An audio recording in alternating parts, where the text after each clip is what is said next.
जय हिंद दोस्त। मैं गौरव कुमार आप सभी का स्वागत करता हूं सेल्फ स्टडी जीएस पॉइंट में। तो आइए देखते हैं आज का न्यू टॉपिक है वैष्णव धर्म या भागवत धर्म। तो देखिए, इससे पहले बौद्ध धर्म का 3 वीडियो आया है, तीनों वीडियो देख लीजिए क्योंकि उससे आपका बौद्ध धर्म पूरा क्लियर हो जाएगा। देखिए, उम्मीद कीजिए, विश्वास रखिए, हम आपका पूरा का पूरा रिवाइज करवाएंगे। हम खुद भी रिवाइज करते हैं, आपका भी रिवाइज करवाएंगे। हम बीपीएससी स्टूडेंट्स हैं, हम भी बीपीएससी की तैयारी करते हैं और बीपीएससी में आप लोग जानते होंगे जो जीएस का क्या महत्व है। तो जीएस हमको डीप में पढ़ना होता है, तो हम जो यहाँ फैक्ट्स लिखते हैं वो बीपीएससी से रिलेटेड टोटल कंटेंट लिखा जाता है। तो आइए, 10 या 15 मिनट का वीडियो रहता है, उसमें अगर आपका रिवाइज बहुत अच्छा से हो जाता है तो क्यों नहीं किया जाए। तो आइए एक मोटिवेशनल कोर्स जानते हैं। देखिए, सफलता अगर पाना है ना, तो देखिए, सफलता की इच्छा अगर उतनी गहरी हो जितने की डूबने वालों को हवा की होती है तो वो आपको जरूर मिलेगी। तो आइए आज हम लोग जानते हैं वैष्णव धर्म के बारे में या भागवत धर्म के बारे में। देखिए, वैष्णव धर्म या भागवत धर्म, आखिर इस धर्म को वैष्णव धर्म क्यों बोला गया, भागवत धर्म क्यों बोला गया, पहले ये जानिए। देखिए, महाभारत काल में कृष्ण को विष्णु से तुलना किया गया था, इसीलिए इसे वैष्णव धर्म या भागवत धर्म बोला गया। देखिए, सबसे पहले यही जानकारी लीजिए, ये सब बेसिक जानकारी हो, भागवत धर्म इसे क्यों बोला गया। तो महाभारत काल में कृष्ण की तुलना विष्णु से की गई थी, इसीलिए इसे भागवत धर्म या वैष्णव धर्म कहा गया। तो आइए जानकारी लेते हैं, प्रारंभिक जानकारी। आखिर भागवत धर्म के बारे में प्रारंभिक जानकारी हमें कहाँ से मिलती है, तो ये उपनिषद से मिलती है। उपनिषद का मतलब क्या होता है? उपनिषद का मतलब होता है दर्शन। आप जो शिक्षक के आगे बैठ के पढ़ रहे हैं उसे उपनिषद कहते हैं, इसका मतलब हुआ दर्शन। तो आइए वैष्णव धर्म के बारे में टोटल बेसिक जानते हैं, यहाँ से जानते हैं क्या क्वेश्चन पूछा जाता है, वो सब के बारे में हम लोग आज जानकारी लेते हैं। तो देखिए, भागवत धर्म का प्रारंभिक जानकारी हम लोग को कहाँ से मिलती है? उपनिषद से मिलती है। देखिए, अगर क्वेश्चन पूछा जाए इसके संस्थापक कौन थे, तो इसके संस्थापक थे वासुदेव, इन्हीं का नाम कृष्ण था। देखिए, ये वासुदेव या कृष्ण जो थे ये यादव कुल के नेता थे, यादव कुल के नेता थे और इनका निवास स्थान मथुरा था, यूपी में है मथुरा, इनका निवास स्थान मथुरा है। देखिए, श्री कृष्ण का अगर पूछ लिया जाए क्वेश्चन, श्री कृष्ण का उल्लेख सबसे पहले कहाँ मिलती है, तो श्री कृष्ण का उल्लेख सबसे पहले छांदोग्य उपनिषद में मिलती है। देखिए, छांदोग्य उपनिषद में मिलती है। देखिए, यहाँ कृष्ण को देवकी पुत्र कृष्ण बोला गया और इनका मतलब जो गुरु का नाम बताया गया वो अंगिरस बताया गया। इसमें बताया गया है, छांदोग्योपनिषद में बोला गया है, श्री कृष्ण देवकी के पुत्र हैं तथा ऋषि अंगिरस के शिष्य हैं। आइए जानते हैं उससे आगे वाला टॉपिक। देखिए, ये क्वेश्चन बहुत अच्छा क्वेश्चन है। यहाँ पूछा जाए कृष्ण का प्रारंभिक अभिलेख पर, मतलब प्रारंभिक जानकारी जो मिलती है किस अभिलेख से मिलती है, तो इसका आंसर होगा बेसनगर स्थित गरुड़ स्तंभ अभिलेख से। देखिए, अगर उपनिषद से पूछा जाए तो छांदोग्योपनिषद से मिलती है, लेकिन अभिलेख से पूछा जाए तो बेसनगर स्थित गरुड़ स्तंभ से मिलती है। देखिए, गरुड़ स्तंभ अभिलेख से मिलती है। तो देखिए, यहाँ से भी क्वेश्चन बनते हैं, भागवत धर्म का सिद्धांत कहाँ से मिलता है? भागवत धर्म का सिद्धांत भागवत गीता से मिलता है। देखिए, मेगास्थनीज के द्वारा कृष्ण को हेराक्लीज बोला गया था। हेराक्लीज जो है यूनानी शब्द है, हेराक्लीज यूनानी शब्द है। जैसे झेलम का यूनानी शब्द हाइडस्पीज है, झेलम का यूनानी शब्द हाइडस्पीज है, उसके बाद कृष्ण का नाम हेराक्लीज है। वैसे ही कुछ जैसे पर्दा का यवनिका है, यूनानी शब्द है। ये सब आगे हम लोग चर्चा करेंगे। तो कुछ यूनानी शब्द हैं जो एग्जाम में आपसे पूछे जाएंगे, तो वो भी टॉपिक आज हम क्लियर करेंगे। कुछ यूनानी नाम है, कुछ संप्रदाय हैं, उसके मत क्या है, आज वो भी सब भी टॉपिक क्लियर होगा। तो आइए उससे पहले कुछ जानकारी लेते हैं वैष्णव धर्म के बारे में जो एग्जाम से रिलेटेड है। तो देखिए, वासुदेव का नाम केशव भी बताया गया है, यानी कृष्ण का नाम केशव भी बताया गया है। तो देखिए, ये जैन धर्म के ग्रंथ हैं उत्तराधियान सूत्र से, वहां से श्री कृष्ण का नाम केशव भी बताया गया है। तो अगर एग्जाम में क्वेश्चन पूछ लिया जाए आपसे, जो एग्जाम में आपसे क्वेश्चन पूछ लिया जाए वैष्णव धर्म के जो लोग थे वो किसकी पूजा करते थे, तो वैष्णव धर्म के लोग सूर्य की पूजा करते थे। देखिए, ये सब बात हम बोर्ड पे नहीं लिखे हैं, क्योंकि देखिए बोर्ड पे वही बात लिखते हैं जो एग्जाम में प्रीवियस में पूछे गए हैं। पूछे जाते हैं, बार बार पूछे जाते हैं। अब कुछ बेसिक होती है जो हम लोग को याद होना चाहिए। ऐसे अगर पूछ लिया जाए वैष्णव धर्म के लोग किसका पूजा करते थे, तो सूर्य की पूजा करते थे। उसके बाद देखिए विष्णु के 10 अवतार में देखिए विष्णु के 10 अवतार में विष्णु के 10 अवतार की चर्चा कहाँ से मिलती है, मत्स्य पुराण से मिलती है। देखिए विष्णु के 10 अवतार जो थे, मत्स्य, कूर्म, वराह, नरसिंह, वामन, परशुराम, राम, बलराम, बुद्ध तथा कलिक। अगर ये सब पूछ लिया जाए, 10 अवतार में सर्वाधिक लोकप्रिय जो अवतार था वो वराह का था। देखिए 10 अवतार मिलते कहाँ से इसकी जानकारी, तो मत्स्य पुराण से। लेकिन सर्वाधिक लोकप्रिय की बात करें तो वराह सर्वाधिक लोकप्रिय रहा। तो आइए उससे आगे वाला फैक्ट्स जानते हैं। तो देखिए भगवान विष्णु के सुदर्शन चक्र में, यहाँ चक्र होगा, विष्णु के सुदर्शन चक्र में अगर पूछ लिया जाए कितना तीली है, तो 6 तीली। आप प्रीवियस देखिएगा तो ये क्वेश्चन पूछे गए हैं, भगवान विष्णु के सुदर्शन चक्र में कितना तीलियां हैं, 6 तीलियां। तो देखिए ये सब टोटल फैक्ट्स उत्तर भारत का था। अब कुछ लोगों ने दक्षिण भारत में भी इसका प्रचार प्रसार किया भागवत धर्म का, उसके बारे में जानते हैं। देखिए दक्षिण भारत यानी साउथ इंडिया के बारे में जानते हैं। देखिए वैष्णव धर्म का विस्तार दक्षिण भारत में अलवार संतों के द्वारा किया गया। अलवार संतों के द्वारा किया गया दक्षिण भारत में, कर्नाटक साइड में, तमिलनाडु साइड में। हालांकि वैष्णव धर्म का प्रचार कर्नाटक साइड में हुआ था अलवार संतों के द्वारा। देखिए अलवार संतों की जो संख्या थी 12 थी। उस अलवार संतों में एक लड़की भी थी, मतलब जो दक्षिण भारत में प्रचार हुआ वैष्णव धर्म का, तो उसके मतलब संतों की संख्या 12 थी।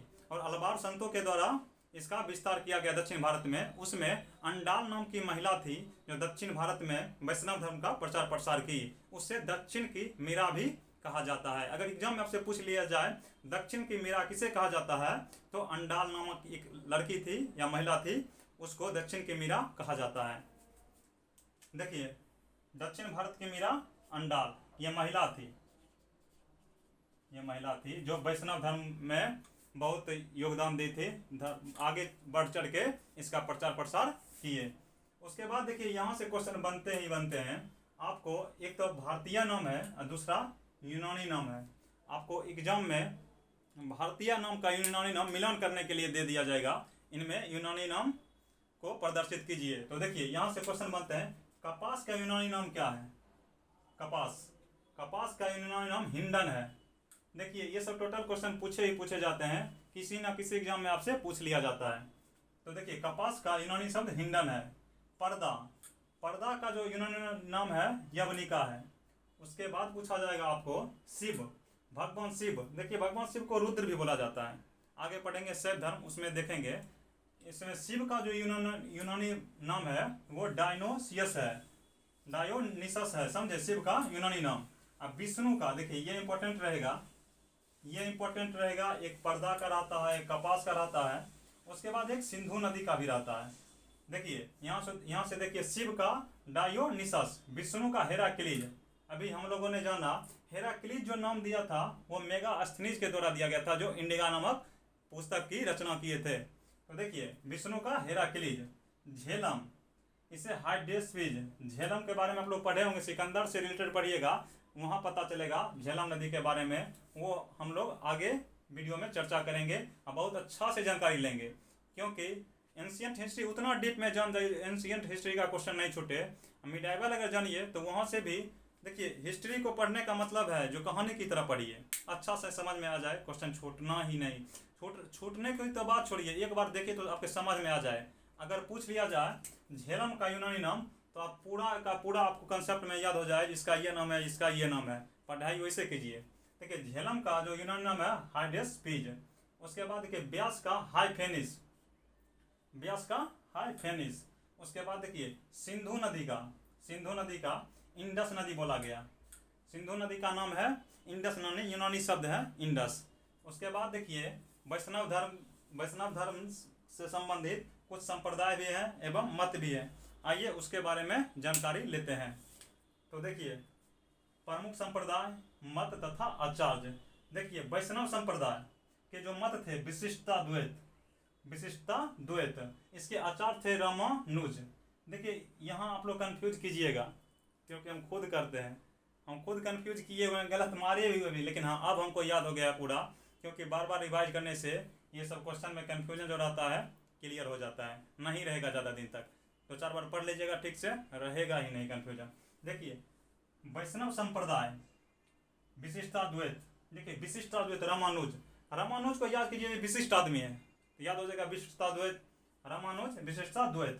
देखिए ब्रह्म समाज से रिलेटेड है द्वैत मत, द्वैत मत। अगर इसका आचार्य पूछा जाएगा तो आनंद तीर्थ, आनंद तीर्थ के द्वैत मत है, याद कीजिएगा आनंद तीर्थ द्वैत मत, आनंद तीर्थ द्वैत मत, ऐसे याद कीजिएगा तो आपका क्लियर हो ही जाएगा। उसके बाद देखिए रुद्र संप्रदाय शुद्धाद्वैत, इसका जो आचार्य जो है वल्लभाचार्य, याद कीजिएगा, ऐसे याद कीजिएगा वल्लभाचार्य जो थे बहुत शुद्ध आदमी थे, वल्लभाचार्य शुद्धाद्वैत याद हो जाएगा। उसके बाद देखिए सनक संप्रदाय द्वैताद्वैत निम्बार्क, इसका तो ऐसे भी याद रहेगा द्वैताद्वैत निम्बार्क, द्वैताद्वैत निम्बार्क 2-3 बार आप कीजिए। उसके बाद ऑब्जेक्टिव जो बुक होंगे आपके रूम में, आप जो प्रैक्टिस सेट देते होंगे उसमें आप देखिएगा ये सब क्वेश्चन पूछे गए हैं, अच्छा से याद हो ही जाएगा। हमको लगता है जो ये सब क्वेश्चन आप लोग भली भांति जानते ही होंगे, लेकिन जानते भी होंगे तो अच्छी बात है, रिवाइज हो रहा है। देखिए अद्वैतवाद अगर पूछ लिया जाए, इसमें अद्वैतवाद नहीं लिखे हैं, अगर अद्वैतवाद लिख लिया जाए, अद्वैतवाद तो इसके थे शंकराचार्य, शंकराचार्य। देखिए अद्वैतवाद शंकराचार्य, तो देखिए एक बार और रिकॉल कर लेते हैं ताकि आपका कंफ्यूजन ना रहे। छोटा टॉपिक है वैष्णव धर्म या भागवत धर्म, बहुत छोटा टॉपिक है, आइए उसके बारे में क्वेश्चन आपसे ना छूटे, यही मेरा सोच है। हमको खुद एग्जाम क्वालिफाई करना है, रिवाइज मेरा भी हो रहा है और आपका भी हो रहा है, खुशी की बात है। अगर आपके 10 या 15 मिनट के वीडियो में आपका रिवाइज हो जाता है, एक टॉपिक क्लियर हो जाता है, तो आप भी तो ज़रूर खुश होंगे, चलिए ये टॉपिक क्लियर हो गया। एग्जाम में आप जाइए ना तो एक बार वीडियो देख के जरूर जाइए, या आपके पास जो बुक है वो बुक एक बार हल्का भी पढ़ के जरूर जाइए, आपको याद तो होगा ही, रिवाइज हो जाएगा। देखिए भागवत धर्म की प्रारंभिक जानकारी हम लोग को उपनिषद से प्राप्त होती है। उसके बाद इसके संस्थापक वासुदेव या कृष्ण जो कि यादव कुल के नेता थे, इनका निवास स्थान मथुरा था, मथुरा जो है यूपी में है। श्री कृष्ण का उल्लेख सर्वप्रथम किस उपनिषद में मिलता है, तो छांदोग्य उपनिषद, उपनिषद में पूछे तब, अभिलेख में पूछे कृष्ण का प्रारंभिक जानकारी किस अभिलेख में प्राप्त होता है, तो गरुड़ स्तंभ अभिलेख जो कि बेसनगर में स्थित है। भागवत धर्म का सिद्धांत कहाँ से प्राप्त होता है, तो भागवत गीता से प्राप्त होता है। तो देखिए वासुदेव का नाम केशव, ये जो है वासुदेव का नाम केशव जो है, कृष्ण का नाम केशव भी है। तो अगर पूछ लिया जाए वासुदेव का नाम या कृष्ण का नाम केशव जो है वो कहाँ से जानकारी प्राप्त होती है, तो ये जैन धर्म के उत्तराध्ययन सूत्र ग्रंथ से पता चलता है, उत्तराध्ययन सूत्र से पता चलता है जो वासुदेव का नाम या कृष्ण का नाम केशव भी है। देखिए विष्णु के 10 अवतार के बारे में अगर पूछा जाए, इसकी चर्चा किस पुराण में मिलती है, तो मत्स्य पुराण में। विष्णु के 10 अवतार में सर्वाधिक लोकप्रिय अगर पूछा जाए कौन सा अवतार था, तो वराह था। उसके बाद देखिए भगवान विष्णु के सुदर्शन चक्र में कितना तीली था, तो 6 तीली था। उसके बाद देखिए साउथ इंडिया दक्षिण भारत में वैष्णव धर्म का विस्तार जो हुआ अल्बार संतों के द्वारा हुआ। इसकी संख्या जो थी 12 थी, और अंडाल नामक महिला भी इसे आगे बढ़ चढ़ के इसका धर्म का प्रसार किया, जिसके कारण इसे दक्षिण की मीरा भी बोला गया। देखिए दक्षिण की मीरा अंडाल ये जो थी महिला थी। देखिए यूनानी शब्द ठीक से देख लीजिएगा, भारतीय नाम यूनानी नाम या यूनानी शब्द। कपास भारतीय नाम है, इसका यूनानी नाम है हिंडन। पर्दा भारतीय नाम है, इसका यूनानी नाम है यवनिका। शिव भारतीय नाम है, इसका यूनानी नाम है डायोनिसस। विष्णु इसका यूनानी शब्द है हेराक्लिज, हेराक्लिज याद रखिएगा, हेराक्लिज। और शिव का डायोनिसस। देखिए झेलम हाइडेस्पीज, ये आप लोग को याद होगा, हमको मालूम है, और कुछ याद ना हो लेकिन झेलम को हाइडेस्पीज सभी को याद होगा।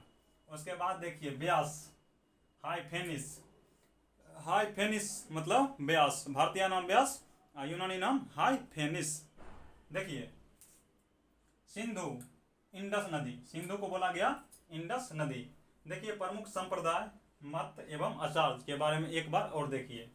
वैष्णव संप्रदाय का जो मत था विशिष्टाद्वैत, इसके आचार्य थे रामानुज। उसके बाद देखिए ब्रह्म समाज, इसका जो मत था द्वैत मत था, इसके जो आचार्य थे आनंद तीर्थ। इसके बाद देखिए, इसके बाद इसका 12वीं शताब्दी में हुआ था। इसका अगर निर्माण पूछ दिया जाए तो 12वीं शताब्दी में, अगर ब्रह्म संप्रदाय का पूछ दिया जाए तो इसका 13वीं शताब्दी में हुआ था। इसका यहाँ नोट कर लीजिएगा, इसका 13वीं शताब्दी में हुआ था। अगर रुद्र संप्रदाय की बात की जाए तो इसका हुआ था रुद्र संप्रदाय का 15, कहीं 15 रहेगा और कहीं 16 रहेगा। 15वीं या 16वीं शताब्दी में हुआ था रुद्र का। अगर सनक संप्रदाय की बात की जाए तो इसका भी 13वीं शताब्दी में हुआ था। 13वीं शताब्दी में देखिए, रुद्र संप्रदाय शुद्धता द्वैत, इसके जो आचार्य थे वल्लभाचार्य। सनक संप्रदाय द्वैता द्वैत, इसके जो आचार्य थे निम्बकाचार्य। उसके बाद देखिए अद्वैतवाद का शंकराचार्य। देखिए आज के वीडियो में भागवत धर्म से जो भी क्वेश्चन बनते थे हमने आप लोग के बीच अच्छा से एक्सप्लेन कर दिया। स्टूडेंट हैं रिवाइज करते रहिए। देखिए पढ़ने का बेस्ट तरीका होता है, बुक में बहुत बात लिखा हुआ है, आप इम्पोर्टेंट खोज के पढ़िए, ज़्यादा कुछ पढ़ने की ज़रूरत नहीं है। अगर एग्ज़ाम क्वालिफाई करना है तो नहीं, अगर आपको विद्वान बनना है तो पूरा बुक पढ़िए। एग्ज़ाम क्वालिफाई करना है तो सर्वज्ञ बनिए, सब कुछ जानिए, एग्ज़ाम से रिलेटेड सारा फैक्ट जानिए, एग्ज़ाम क्वालिफाई कीजिए। नहीं, आपको अगर प्रोफेसर बनना है तो पूरा आपको तो डीप में अध्ययन करना होगा। हम तो इसलिए आते हैं, एग्ज़ाम की दृष्टि से जो भी क्वेश्चन बनेंगे रिवाइज मेरा भी हो आपका भी हो। आप भी एक स्टूडेंट हैं, हम भी एक स्टूडेंट हैं, आपका भी पर्पस है एग्ज़ाम क्वालिफाई करना, मेरा भी पर्पस है एग्ज़ाम क्वालिफाई करना। तो देखिए I can understand your feelings, जो मेरा फीलिंग्स है आपका भी फीलिंग्स होगा। क्या पढ़े जो जॉब हो जाए। तो चलिए, हमको भी बीपीएससी का जॉब लेना है, आपको भी बीपीएससी का जॉब लेना है। हम भी देखिए बीपीएससी तो है फर्स्ट चॉइस, सेकंड चॉइस दरोगा है, आपका भी सेकंड चॉइस हमको लगता है जो दरोगा ही होगा। तो क्यों ना मिल के रिवाइज किया जाए। तो कैसा लगा आज का वीडियो कमेंट करके ज़रूर बताइएगा, क्योंकि मेरा सोच है हम तो पढ़ेंगे ही, साथ में मेरा दोस्त भी बहुत अच्छा से तैयारी करे, क्योंकि तैयारी अगर हो जाएगा तो हम लिख के देते हैं। हम मेरे लॉज में बहुत सारे स्टूडेंट जो तैयारी करते हैं, इसमें इस बार 3-4 लड़का का दरोगा हो भी गया। भगवान की कृपा नहीं रही मुझ पर, मेरा नहीं हुआ, लास्ट में हम छट गए, लेकिन आगे की मेहनत जारी रहेगी तो हो जाएगा। क्योंकि तैयारी अगर ईमानदारी से होगा तो मेहनत का फल मिलेगा ही मिलेगा। हम हो या आप ज़रूर क्वालिफाई होंगे, सक्सेस होंगे। देखिए अब परीक्षा की बात करते हैं तो यहाँ जानते हैं परीक्षा माँ सीता को भी देना पड़ गया था, राम भगवान को भी देना पड़ गया था, तो वो आगे जाके परीक्षा पास की, अपना मंजिल प्राप्त किए। तो हम लोग भी क्यों ना कठिन मेहनत करके एग्ज़ाम क्वालिफाई करें, आगे बढ़े। तो देखिए थोड़ा रिवाइज कर लीजिएगा, अच्छा से पढ़िए। आगे की टॉपिक है शैव धर्म, उसके बारे में भी आगे हम जानकारी प्राप्त करेंगे। तो ठीक है, आज के लिए बस इतना ही। जय Hind, all the best, thank you.